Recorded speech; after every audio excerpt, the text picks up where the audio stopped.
My name is Hisham Noor. I'm a Sudanese activist and one of many people who are uprising against the dictatorship of Omar al-Bashir and his criminal regime. I'm recording this video to show you how bad the situation is in Sudan, especially that I might not have another chance to record this after being threatened to be killed and lynched in public for letting people know about their constitutional right. That is my only crime, which I'm proud of. On December 19, 2018, Sudanese people got together and peacefully demanded the Sudanese government to reconsider their reckless economic decisions that have been damaging the citizens of Sudan. Ever since Martez Musa took over two governmental positions simultaneously in an unprecedented event where he was assigned as a prime minister as well as the minister of finance, the prices of bread, main food supplies, and medications have doubled. And so has the inflation rate, not to mention that they're on their way to lift subsidy of all products. And to make matter worse, we can't cash out our money given the fact that the Sudanese government has set the daily withdrawal limit at 1,000 Sudanese pounds max, which is around $20 or less. Because apparently banks all of a sudden have run out of money and not a single press conference was held to let us know where all the money went.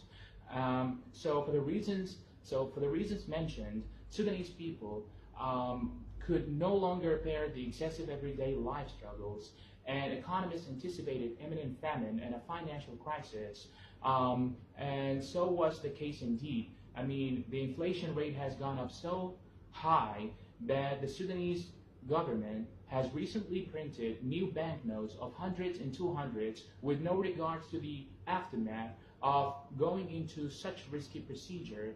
With that being said, the Sudanese masses practice their constitutional right of expressing themselves freely and peacefully. We're currently having full doctors and pharmacists strike. Lawyers, engineers, and respectable professors also demonstrated against the government for the miserable situations they put us in. Yet the criminal regime in Sudan chose to suppress unarmed protesters with their heavy weapons, resulting in over 52 deceased citizens over the course of 6 weeks. Most of them are only boys under the age of 24, let alone the hundreds of detainees of both genders whose backs were extremely injured by cruel whipping. Two boys lost their hands. A young man and a woman lost their right eye. A doctor was shot 14 times for treating injured protesters. A teacher was tortured to death by sticking a metal object of 52 centimeters long up his bottom. And to top it off, he was brutally beaten until his kidneys totally stopped functioning. I personally cannot leave my house. I can't meet my friends. I can't even get together with my family. I can't practice my constitutional right. I can't even pray in the mosque. I'm really worried about my own safety. My aunt was pulled over by a woman that works for the government who threatened her to have her 3 children killed if she doesn't give me away. And she's only given 1 week to do so.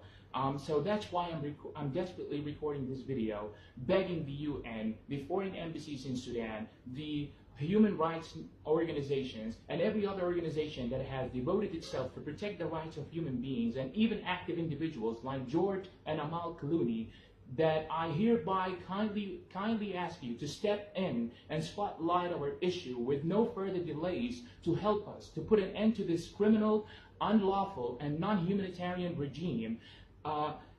For we are slowly being driven to a genocide for only asking peacefully to be given back our dignity as individuals, as people, as humans. I also urge Al Jazeera, CNN, BBC, Fox News, DW, Al Arabiya, Al Sharq, NBC, the New York Times to fulfill the professional standards and ethics of journalism and media, to reach out to the rest of the world, holding up our voices, the masses' voices that you swore to protect, foster, and deliver, so we can make the world better, more civilized, safer, and dictators-free. We have another march coming up on Thursday, February 7th, which is tomorrow. It's located at the Arabic Market at 1 o'clock. Help us not to get killed in the streets. And to my people, tasgud bas, and that is all, it must fall.